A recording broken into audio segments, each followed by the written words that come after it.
What is going on, guys? Purge here, back to you in their video. Today I'm going to talk about the Lakers declining DeMarcus Cousins, which eventually led him to go and sign with the Golden State Warriors. And the Lakers could have offered him, or I do believe they did offer him a contract for like $5 million, around the same amount that the Warriors gave him, but they decided to not sign him and instead go after free agents like Kentavious Caldwell-Pope, JaVale McGee, Lance Stevenson, and Rajon Rondo, all being added to the team. Rajon Rondo being one of the most expensive players there. Same thing with Kentavious Caldwell-Pope, $12 million, but they got him on bird rights, I do believe.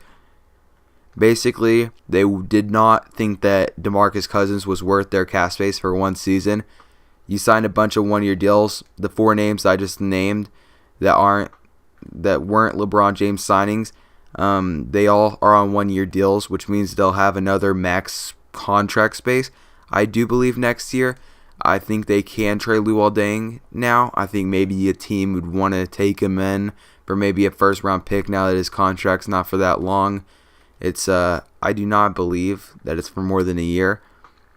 So basically, I don't understand what they were thinking. They must have not thought that the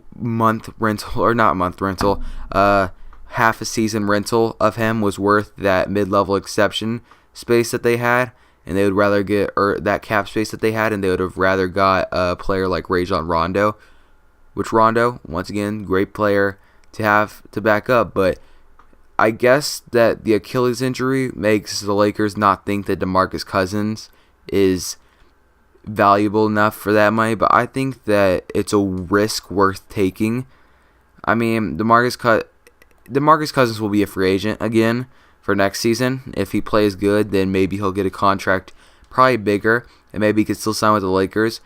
And since he's kind of giving up a lot since he's playing for a contender, so he's not really going to get the same amount of touches on the ball. He's not going to get the same time, or he's not going to be the same player after an injury and playing with four other All-Stars. So the Lakers might be able to get him for cheap then, but still, he's going to the Warriors, and they could have got him now. They could have got Paul George with Brandon Ingram and a first-round pick or something like that, or like a second-round pick a while back whenever Indiana was trading him, but they didn't. And then they could have Paul George and LeBron James right now.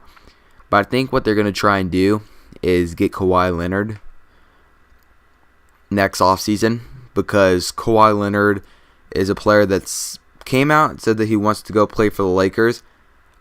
There's been a report that if he goes to the 76ers that he might consider it, but they did recently get Wilson Chandler, which he might be included in a Kawhi Leonard trade, but I don't know how much value he has to the Spurs, but you never know.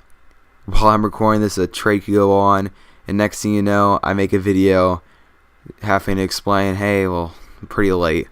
Which that would be an amazing thing for my channel, because maybe I'd get some views for once. But Kawhi Leonard and LeBron James, I feel like you should wait to win championships. Wait till Draymond Green and Klay Thompson, DeMarcus Cousins are free agents. Maybe Klay Thompson will want to come to the team, because I did hear that LeBron wants to team up with Klay Thompson like a while ago, but then Klay Thompson also came out saying that he would take a pay cut for the Warriors at least, and he does plan on staying loyal. He's just a guy who's like that. So the free agents that I think that the Lakers can get next offseason, I mean, you have all the players you just signed for one-year deals. Maybe Rajon Rondo will be willing to take less, but you also have to see how they do in the season and if they're still happy and they still want to re-sign.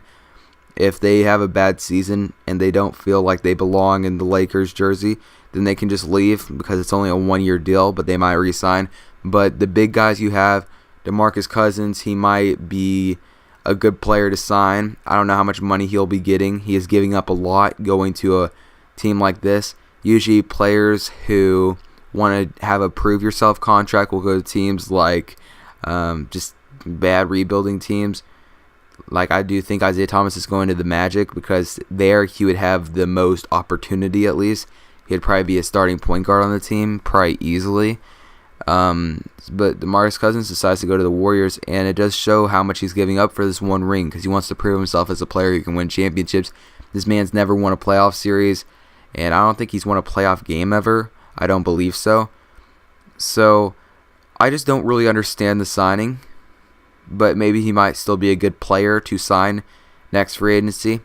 Have him take something like $10 million a year. Maybe he might even be worse.